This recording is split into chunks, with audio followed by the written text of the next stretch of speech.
Hello, everyone, and welcome to Blind Spots. I'm your host, Gail McDonald, and I'm really happy to be here to share with you some of the things that have helped me uncover my blind spots over 20 years of coaching. And I must say that I'm grateful to all of my clients because without them, I wouldn't have had the opportunity to actually listen to them and ask questions, which also helped me to reflect on my blind spots. So, what are blind spots? What are we going to do in this podcast? Blind spots are things that we just don't see.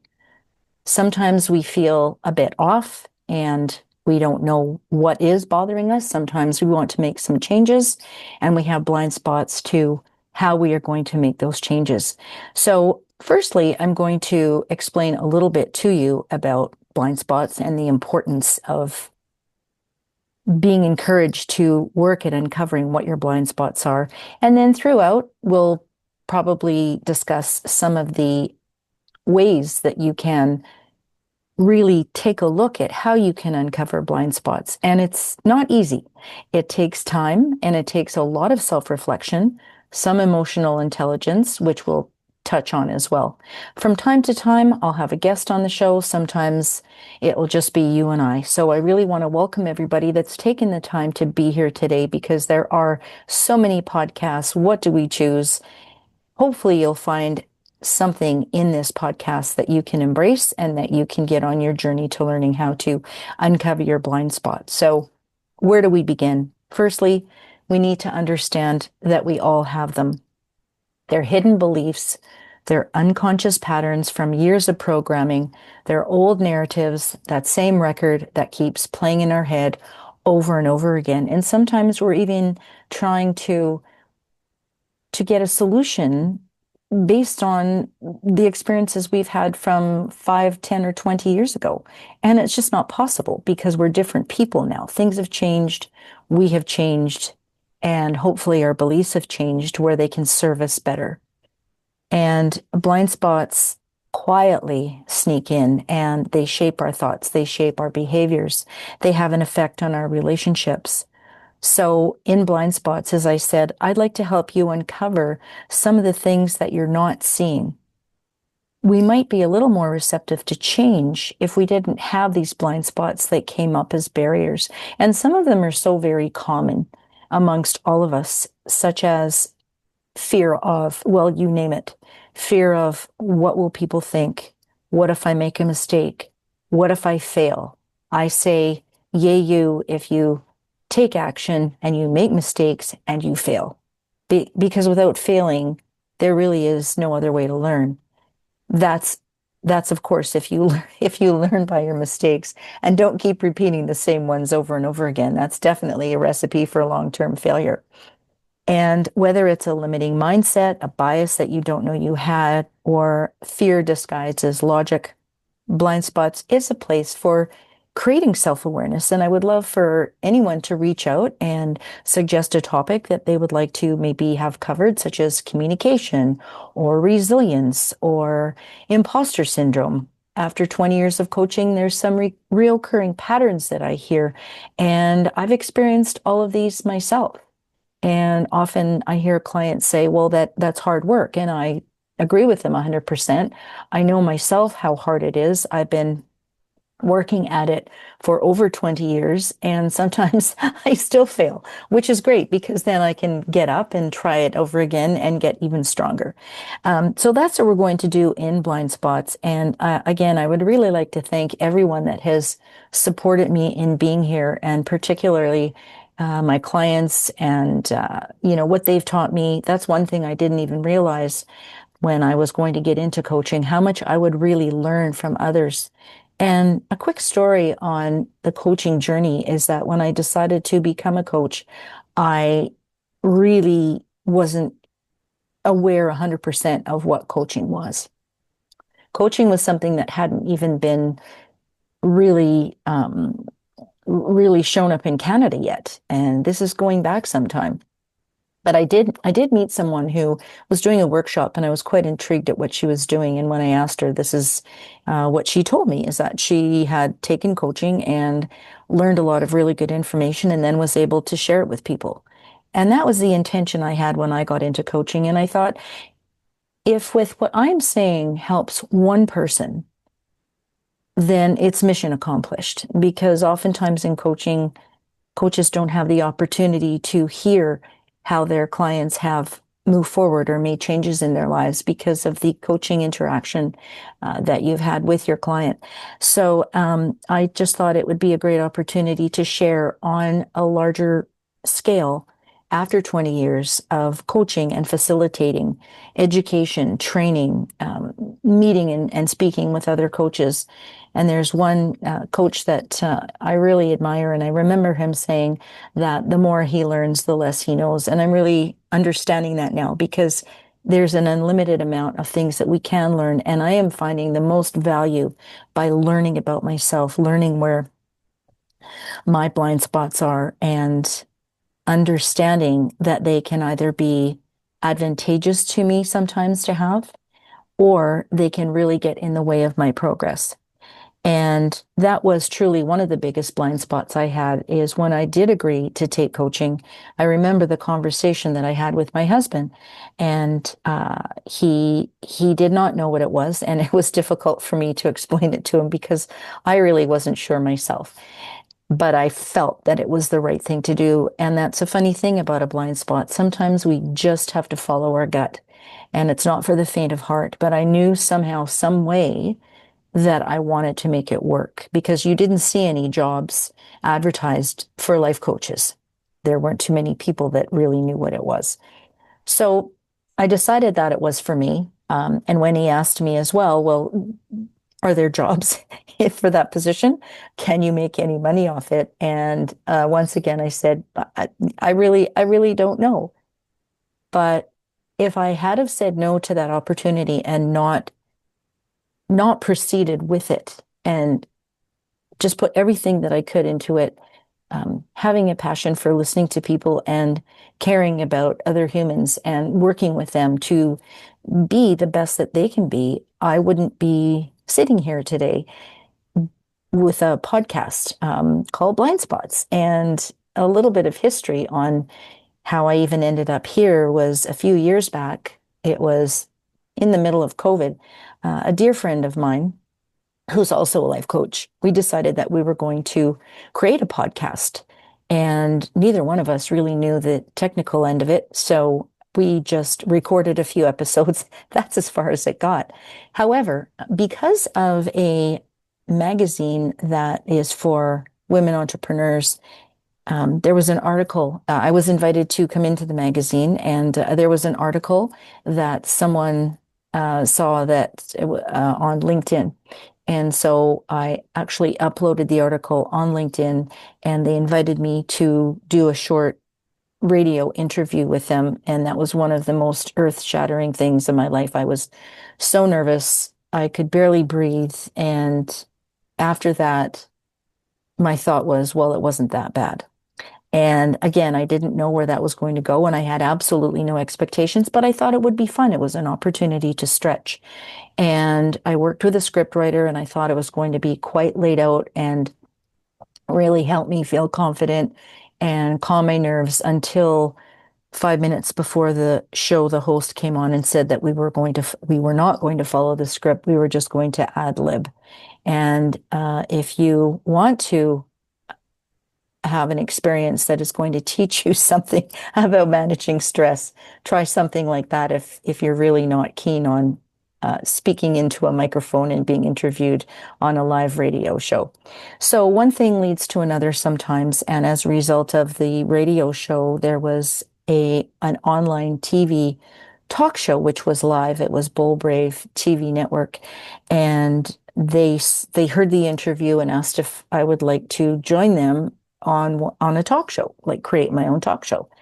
So I thought it would be fitting to invite my very dear friend that I was going to do the podcast with, that it didn't really go anywhere. We decided we were going to do it together, and we co-hosted, and we ended up with 76 episodes under our belt. And it was one of the most incredible experiences. We did get some training in the beginning as to lighting and setting things up, but there is nothing more nerve-wracking in the beginning than having a live show, because sometimes you don't know what you're going to do and what you're going to say and how it's going to come out. Sometimes you don't know what your guests are going to say. Are you going to have any guests? Which is one of my concerns with blind spots, is who am I going to invite as a guest? Who would like to be a guest? Just to get another perspective. So we had a good run with that. We did have some ups and downs, and as they say on blind or on Bull Brave, booyahs, which are the wins of it. But there were some moments when we were really uncertain as to how this episode was going to turn out. So that was a little bit of experience. But my point being in this story is that there are going to be days, which is probably every day. I know it is usually for me. It's like you get out of bed and you just don't know what's going to happen. And you might feel a bit off and you don't know why. And so how do you actually go about determining what's bugging you? How do you actually concentrate on a solution or feeling better or fixing something that you may not even know is broken? And the one thing I have found that's important to do is just take a look at life, self-reflect. And one of the things that I'm very happy about in my coaching journey is that I became certified as an emotional intelligence practitioner. And after doing that course, I found out things about myself that I really didn't realize. And at a certain age, we think we get to know ourselves a little bit better. And I was quite surprised and I was quite happy that I found these things out about myself. And so if I could share one piece of information without going into detail about the emotional intelligence, which, by the way, if you want any other information, you can search me out at blindspotscoaching.ca and we can have a chat about it, is the piece about self-perception. And I'm going to read this to you so I'm certain that I get everything that needs to be said. So with the model of emotional intelligence, there's actually 5 composite areas. Self-perception is one of them. And under each of the composites, they have subscales. So self-perception is the composite. And within that composite are self-regard, self-actualization, and emotional self-awareness. And if you can begin to pay attention to even one or two of those things, you could see some significant changes over time. And the short version of what emotional intelligence is learning and adapting the ability to understand and know how your emotions are creating situations in your life, and also being able to identify the emotions of others.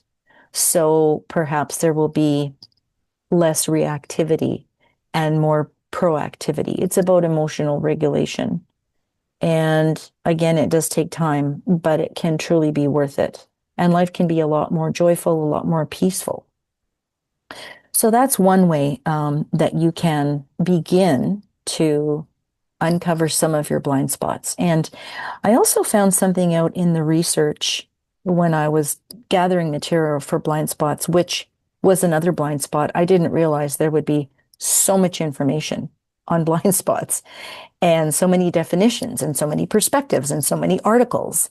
And also I had the opportunity to ask a couple of friends who were very gracious with their time, and they wrote out their own personal definitions of what blind spots means to them, because I can share this with you. I can give you my definition. I can give you some information about it, but it might mean something different to everyone that's listening. So what I did find out was there's something called the Dunning-Kruger effect. And it's a cognitive bias where individuals with low competence in a particular area, it doesn't mean every area, because in the wintertime, I'm the armchair athlete. I've been watching hockey for decades now, and I only last year began to understand what being offside meant, and I feel very smart about that. But I'm yelling at the players, and why didn't they score? And I'm getting excited. And really, I know nothing about the technical aspect of hockey. So that's where I'm guilty with the cognitive bias. I have a low competence in it, but boy, do I love to talk about it and think that I know a lot about it. So back to Dunning-Kruger. The individuals have low competence in a particular area, overestimating their own abilities, while highly competent individuals may underestimate their relative expertise. This phenomenon, named after psychologists David Dunning and Justin Kruger, occurs because people lacking knowledge or skill are often unaware of the extent of their ignorance.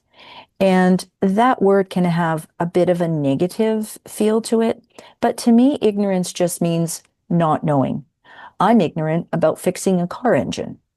I'm ignorant about painting a picture. There's multiple things I'm ignorant about, but I don't really have the desire to learn those things. So my ignorance isn't really getting in the way of my performance or of my growth. And this leads to inflated self-assessments. Conversely, those who are highly skilled tend to have a more accurate self-assessment, but may assume tasks that are easy for them that they feel are also easy for others. So they make the assumption that, well, this is easy for me. Why isn't it easy for you? And in a corporate or team environment, that can be quite a challenge because sometimes it can cause impatience, it can cause resentment, lack of communication. There's a whole host of things that by assuming that someone should be able to process things as quickly, or they should be as articulate, or they should be as smart or educated in one area. Everybody processes differently when it comes to thoughts.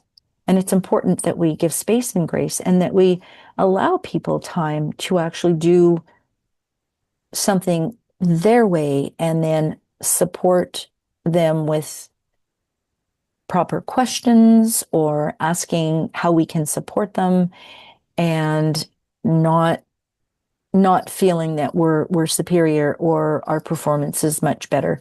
We're all better at some things, and maybe they just don't have a natural aptitude for it, which we really need to pay attention to, especially in a team environment, because when there's conflict and there's tension, then the cash register starts to add up. And that's where productivity decreases. And we all know time is money. All right. So it highlights the importance of self-awareness and continuous learning to improve competence and better evaluate one's abilities. I've heard a couple of stories throughout the years where employers have had to let people go. And of course, it's never a pleasant thing to have to do. People can be very reactive to it. I've seen in my days of consulting all kinds of scenarios. And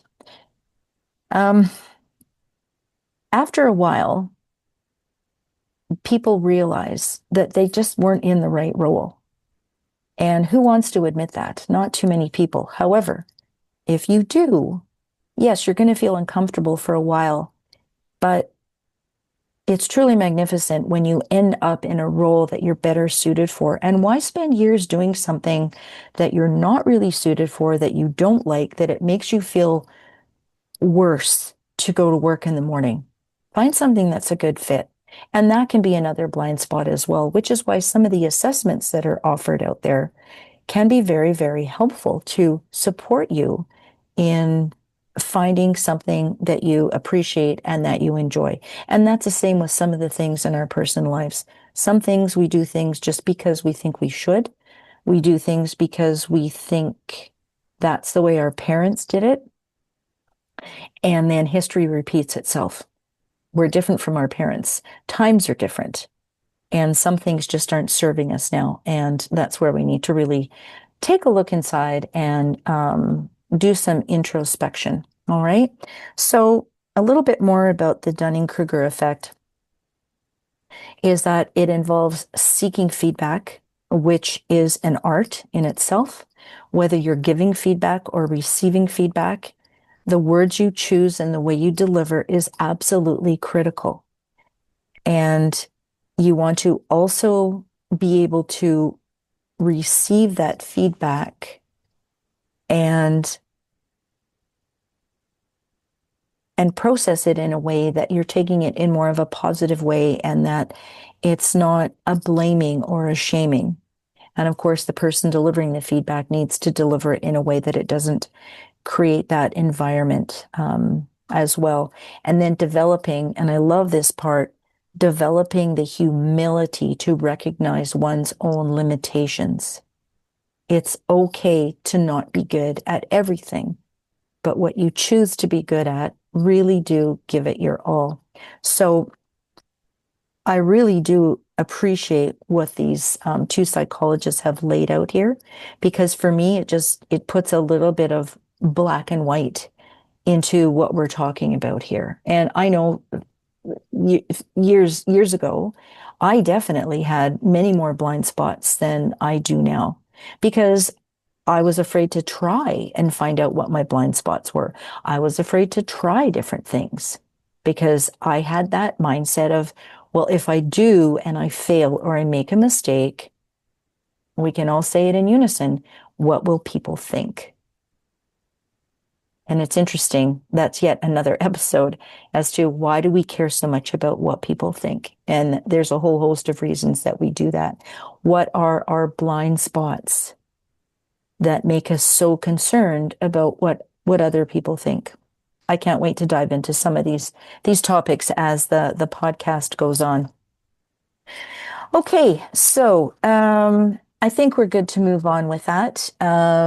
Some of the other things I'd like to share with you, they're really in no order, and I may have mentioned some of them throughout earlier.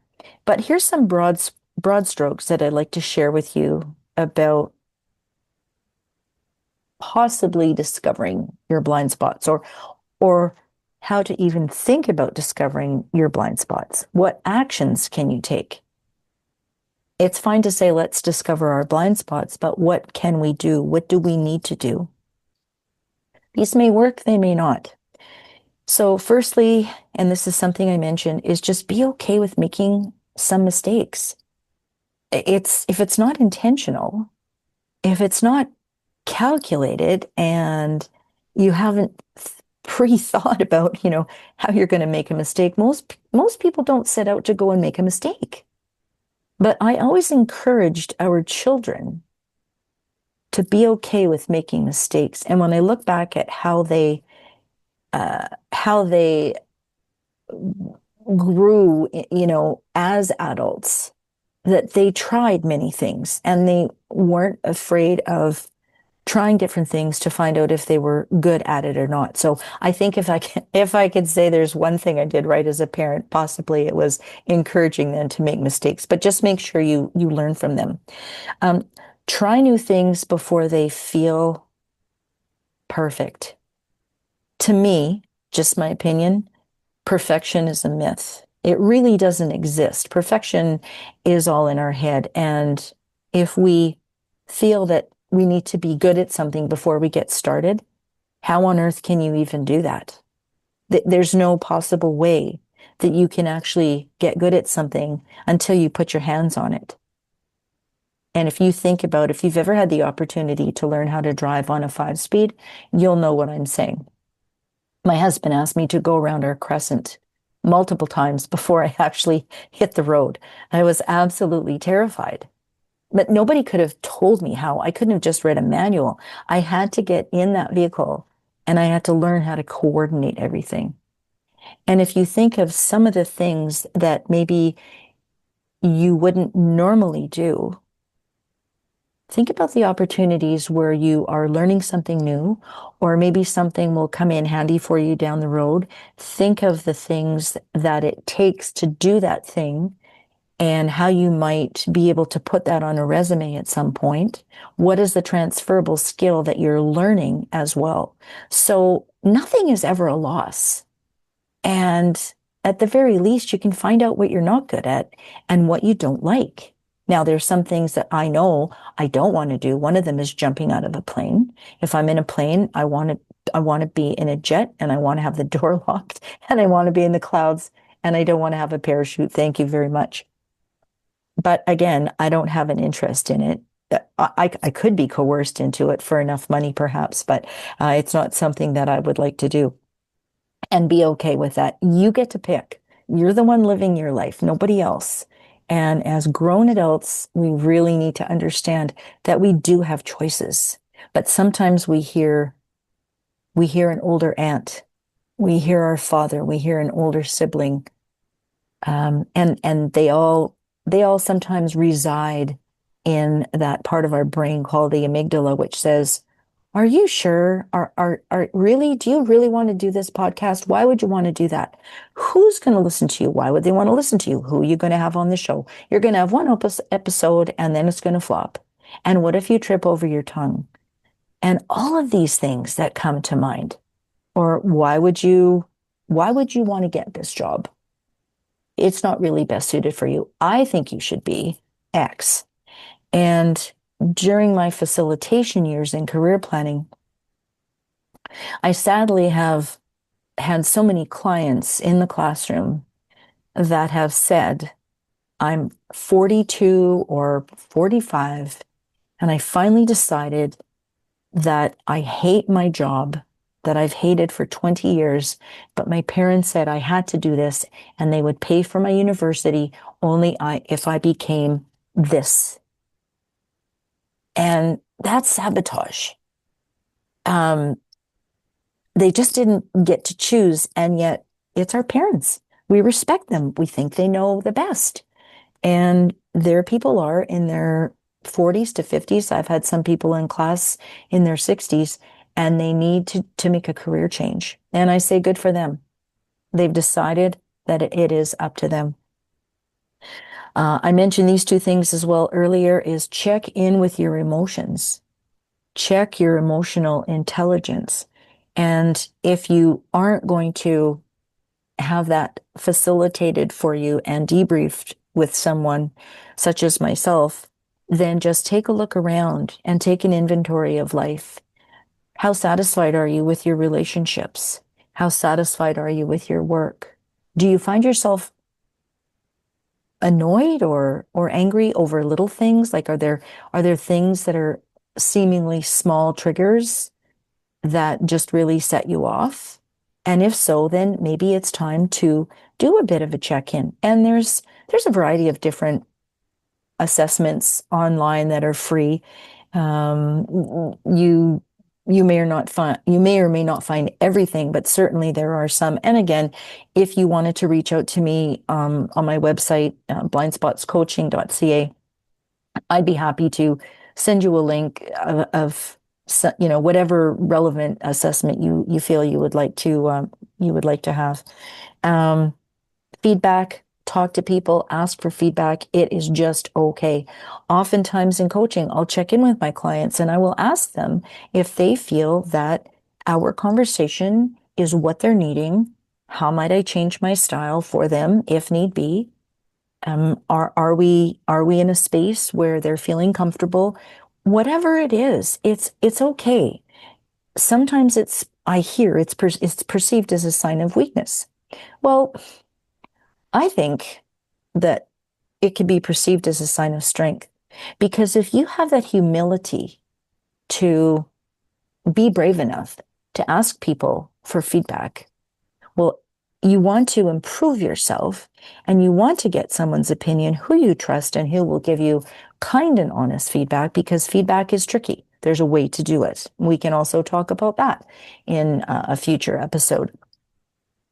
But it's important because we see ourselves so differently than others see us. That self-perception is very different from others' perception. What is it based on? Maybe people's experiences as to what is acceptable in a certain culture, in a certain environment. Things are so different for each one of us, okay? And it's just learning how to work together with the differences. That's kind of the key thing, particularly in a place of business or large organizations or even small organizations. Let's face it, even in your family, everyone, we need to learn how to address other people's behaviors in the best way that we know how. And how do we get to know that? We get to know ourselves first and what makes us tick. And there was a quote I heard years back is seek first to understand your own mind. Only then will you understand the minds of others. And I thought that was pretty catchy. A good lesson too. Be patient. It's a lifelong journey. And should you choose to work with a coach, or should you choose to pick up more books and learn more about self, know that it's not going to happen overnight. It's not going to happen in a week. And it likely may not even happen in 6 months or a year. But the tiny changes will make the biggest differences over time. And there's one podcast that I really appreciate. Well, I appreciate many, but I heard Jefferson Fisher say that about just being patient and knowing that you do this little bit each day, the 1% each day. Maybe someone has said something that you didn't agree with. Pause for the cause of just not causing conflict over something that maybe doesn't matter that much, and tame down the ego and just leave it. And that could be your 1% that day. And practice one thing every day. And it just really isn't that hard. And over time, it adds up, and the changes are very, very slow. But when you're dealing with your own humanity and other people, it's not written in a textbook as to how well it's going to work. There's not a step 1 through 10 and then everything is going to be amazing. As well, be curious. What I found really helped me to temper myself and emotionally regulate was to be curious about the initial thought I was having. And those are the thoughts that kind of pop into your head before you even know it. Such as if somebody cuts you off in traffic, we're all ready to just jump down that person's throat and we want to throw a rock at their windshield. And well, I hope it doesn't get to that point. But now when that happens, which doesn't happen very often, or if I see someone that is having an issue with something in a store or a restaurant, I really do think about, what is going on with them. So maybe the person that cut you off in traffic, maybe they just got some really bad news about a family member. Maybe they're on their way to the hospital. I would say just let them go. And what's interesting, and sometimes I pay too much attention to all of these things, but I find that it's rare that people don't let me in traffic. If it's tight, if the lanes are tight, something's happening up ahead, you have to merge. It's 99% of the time people are just waving me in. And I absolutely love that because it just sometimes reinforces for me that, okay, I get it.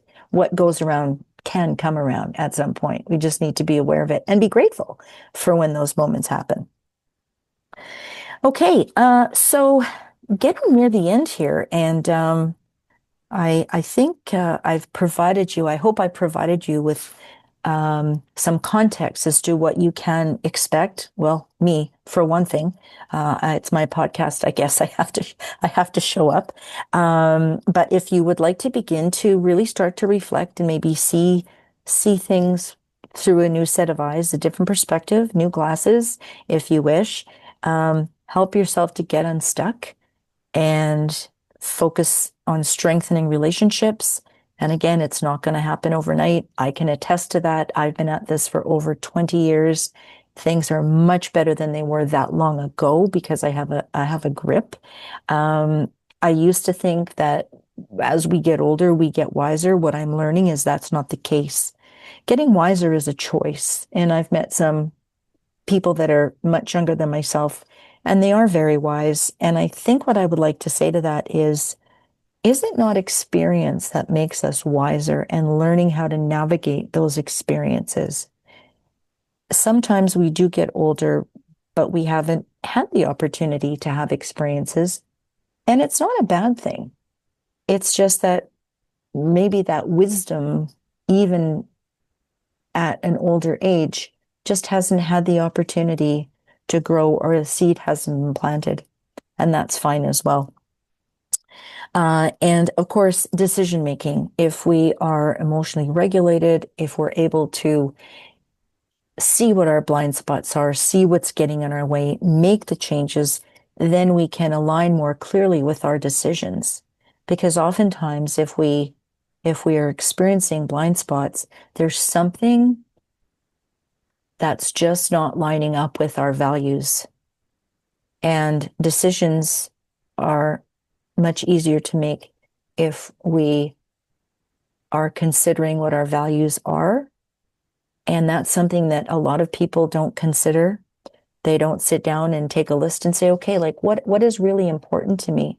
So if I were to ask you, what is the number one value for your life? What would that be? And sometimes it's a struggle. It's hard to choose one. But I'll share my example with you. So for me, it's health. And that was modeled for me from my parents, which I think is kind of a good thing. That's one thing I don't ever want to let go of. But the reason I picked health was because if I am going to be of service in my work, working with people it's critical to be on your game. It's sometimes challenging. However, if I do things that don't contribute to a healthy lifestyle, and I'm talking spiritually, physically, emotionally, then I'm a disservice to those that I love. And my goal is to live till 100, but to live till a healthy 100. So we'll see how that goes. And then to me, if health is my top value, then everything else kind of stems off of that, right? Then you're able to look after your relationships better. You're able to cruise over those bumps in the road, or you're able to make better decisions about a variety of things, your career and your finances and your children and things like that. So it's going to be different for everybody, that's for sure. But that was just, I gave you that example so you were able to kind of understand where I was going with the whole values thing. So if you're interested in learning a little bit more about some of the things that I've shared with you today, then all you need to do is show up. And of course, it'll be broadcast on the regular platforms. And it will be, I know what I can promise for sure, positive, not political, nothing that's really controversial, nothing for shaming or blaming, but just I'm here to support you. I'm here to find folks that might have information that's of value to you. And we'll have an episode on health, and we'll have an episode on grief. I say we, I'm not really sure who's in this room with me right now, but it's just one of those things. When I say we, I guess I mean the guests as well. So the greatest thing too about seeing blind spots is once you begin to see them, it doesn't mean you have to, figure out all the solutions. But once you see them, once you see that they're a challenge, then that might be the motivator. So they're no longer a tough challenge, and they're not as big a blind spot as you once thought. It's kind of like seeing a shadow on the wall that looks like a great big tiger, and then you turn on the light and it's a kitten. Um, and it's constant. We're all a work in progress. So again, I said earlier, perfection to me is a myth. We don't need to seek perfection because we're perfect the way we are. We need to strive for excellence and just to be the best version of ourselves. So I'm going to share with you one quote, or one definition actually, that a friend sent to me. I have a couple of others which I'll share with you on the other episodes. But this one I found somewhat intriguing, and it goes like this. I see blind spots as a false belief that if you can't see it, hear it, touch it, or smell it, it isn't there. So it's like out of sight, out of mind. And what I think about with that, and this just came to me right now, is that many years ago, like back in the mid 80s, my dad, he experienced a nervous breakdown. Unfortunately, it was from some medication that he was on that didn't agree with him.